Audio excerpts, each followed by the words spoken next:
Kyle here from allmediareviews.blogspot.com. Monday, May 9th. So I started my new schedule last week. Yep, this is how it's going to work for now. This week on Wednesday, I'm not working though, but I got some things I need to do, errands, doctor's appointments, and that kind of stuff. So, but normally it's just going to be Wednesday, Thursday, Friday. I'm at the office, which worked out, fine, I'll see how it goes over the coming weeks and months, but it's different going back to work after 2 years. I feel like when I went back to work, it didn't feel like anything changed, so. But yeah, and then Mondays and Tuesdays I'm at home still, normally, unless I have a day off or something, or it's a holiday, of course, so. So this is just going to be a video blog, not any, like, extensive definitive reviews exactly. But I just wanted to talk about a lot of news, just more video blog. It's like my forte the last few weeks, the last few months, really. So the different items, the different bullet points, kind of like Nathan on Shuffle. Item number 1, item number 2, number 3. Number 1, just the albums that came out last week, as I posted on some social media. We had the Pure Reason Revolution album, Above Cirrus. That came out, and the Warpaint album, Radiate Like This. So I haven't bought that, but I have listened to that on Spotify, of course. I did pre-order the Pure Reason Revolution album.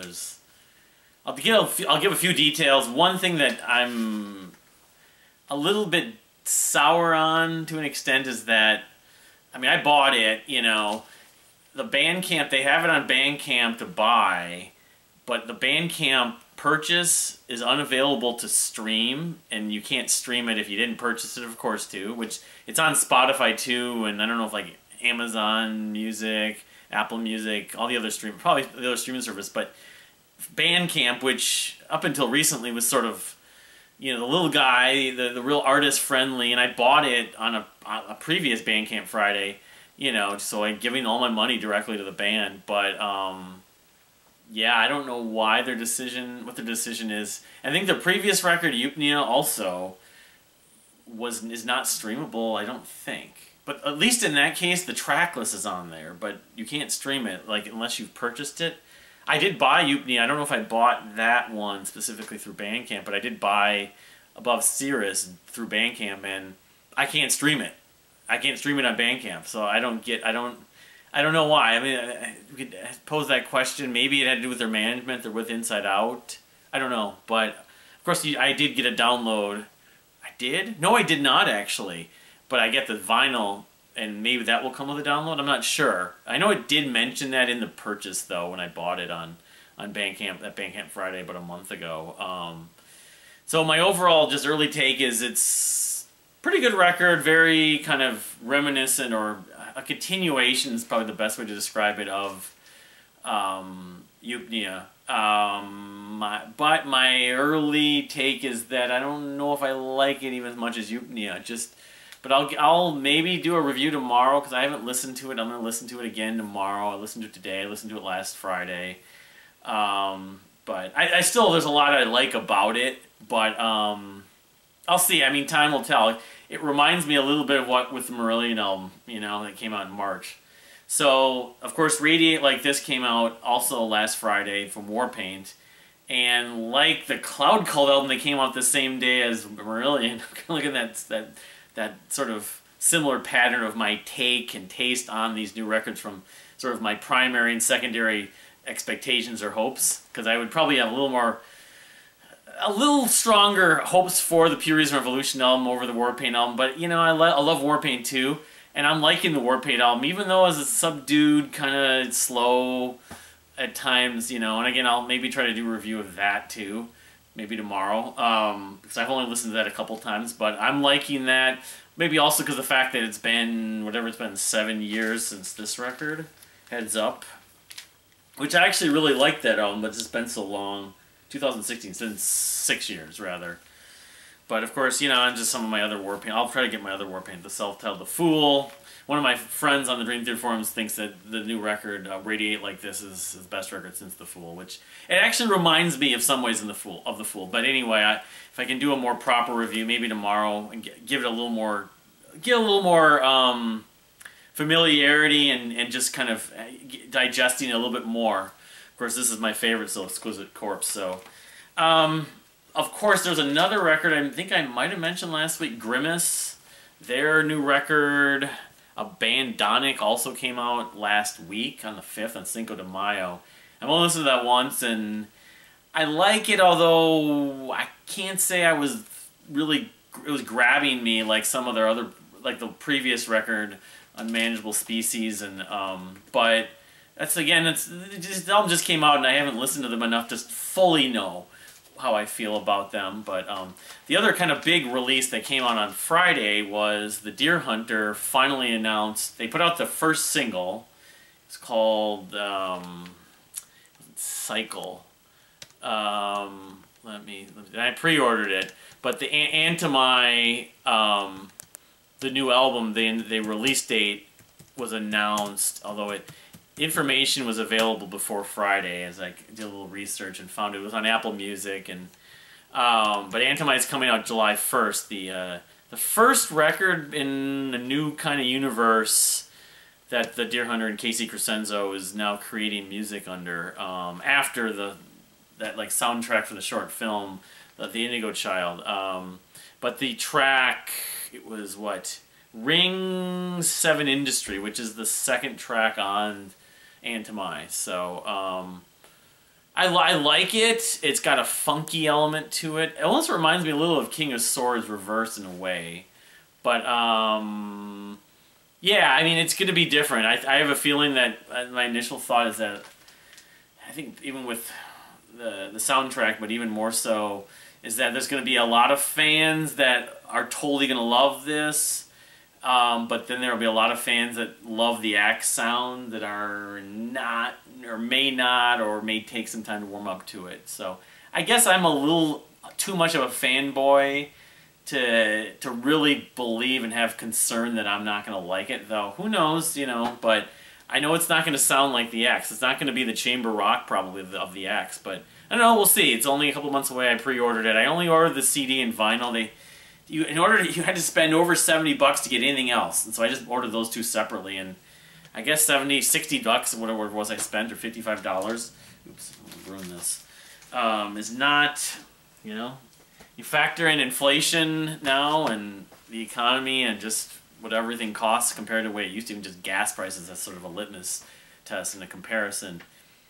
$67 isn't that much money anymore, sadly. So anyway, so there's a couple other news items.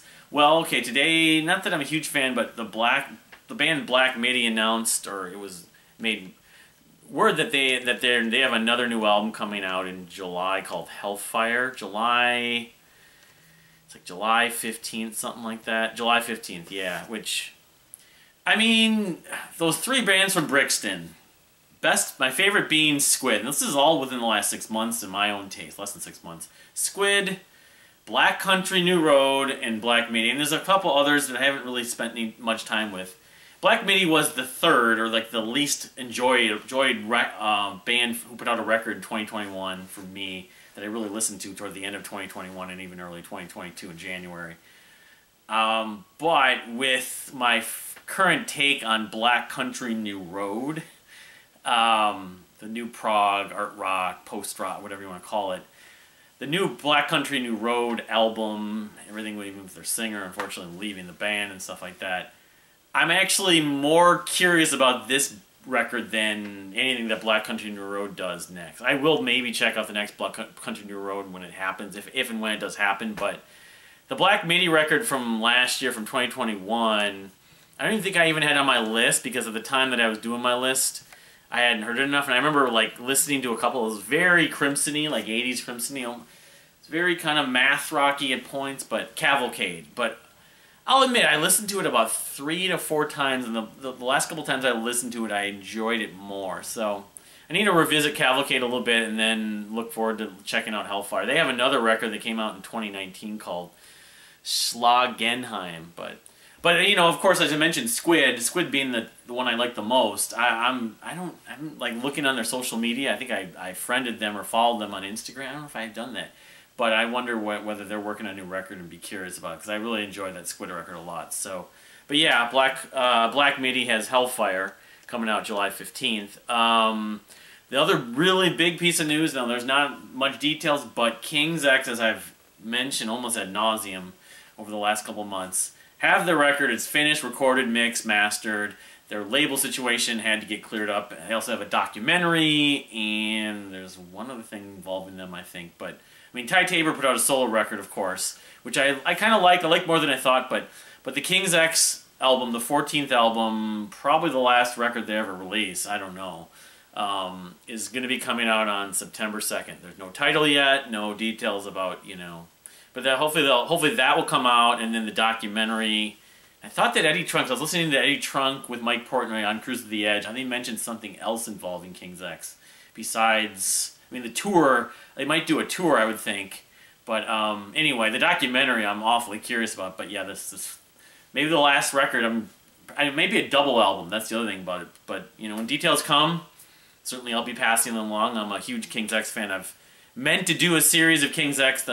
King's X and Fate's Warning and the Tea Party were like sort of in my sort of queue to start doing a video series on if I can get the chance. So I don't know. Maybe I'll end up doing that because I never even started doing the Tea Party. So I think that's it from a standpoint of music information. There's more stuff coming out, but that's the biggest, just off the top of my head. I mean, Wandering Dogs will probably put out a record because Portnoy was talking about that. How they've written and maybe recorded all their next record. One of the songs is called Xanadu.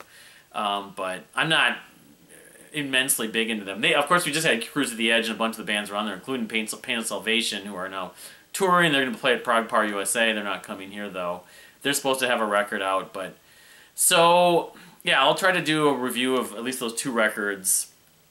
I did buy on Bandcamp last Friday, the Typhoon. I bought the CD because the vinyl was a lot more. It's really like an EP, the new Typhoon album. What's it called? Volume 1, which, you know, is more chamber oriented. I'm actually liking, why am I? Oh, Underground Complex #1.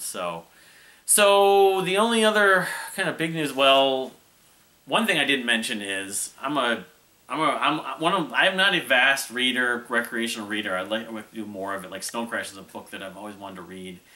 There was talk about adaptation. I own the book, but I've never sat down and read it. But one book I did read was The Time Traveler's Wife many years ago, and Audrey Niffenegger. But and they made a movie adaptation, a film adaptation with Rachel McAdams and Eric Bana. I mean, the story is this guy travels through time and meets his wife at different ages and stuff like that.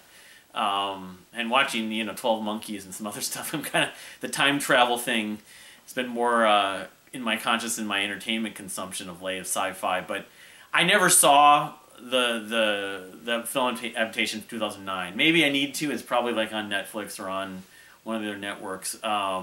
It was not given good reviews, and the trailers didn't look.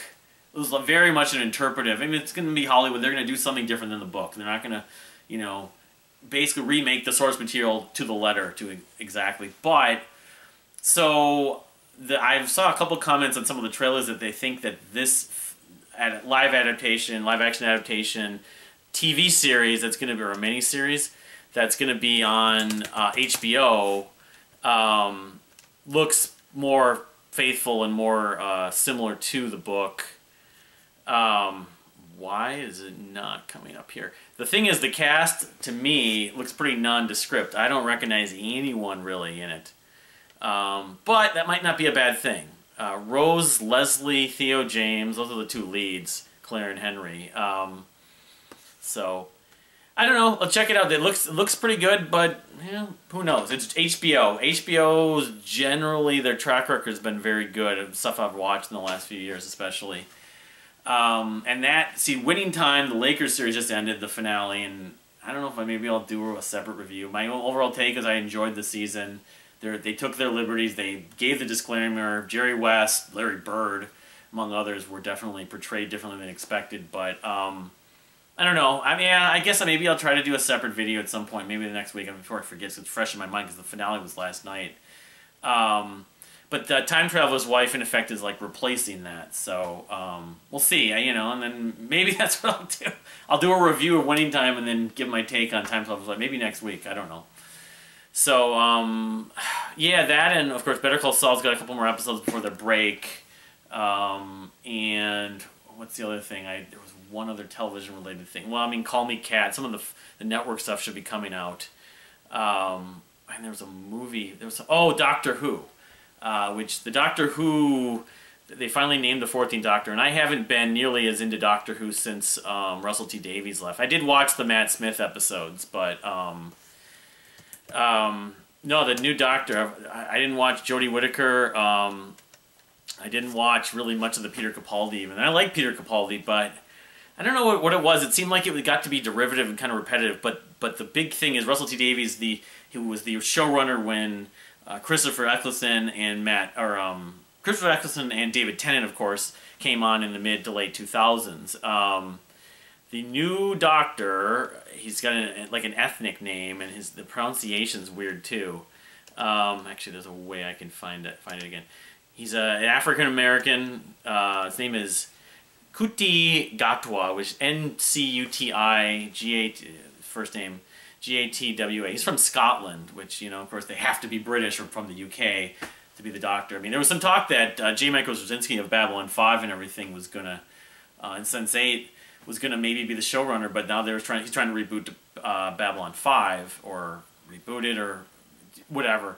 It didn't happen, so that's when, you know, the whole thing about Russell T Davies coming back on board. I don't know if it was Stephen Moffat took over, and I can't remember if he's been the showrunner since he left, or was someone else who stepped in, but I don't know. I'm curious about this, even though, again, my passion for Doctor Who is not what it once was, but then again, I could say the same thing about a lot of stuff, you know. Star Trek, to an extent, but I don't think I'm going back to start watching the new Star Trek, not J.J. Abrams, but the stuff that's been done since J.J. Abrams did the movies, and the stuff on the Paramount network, which used to be CBS All Access or whatever.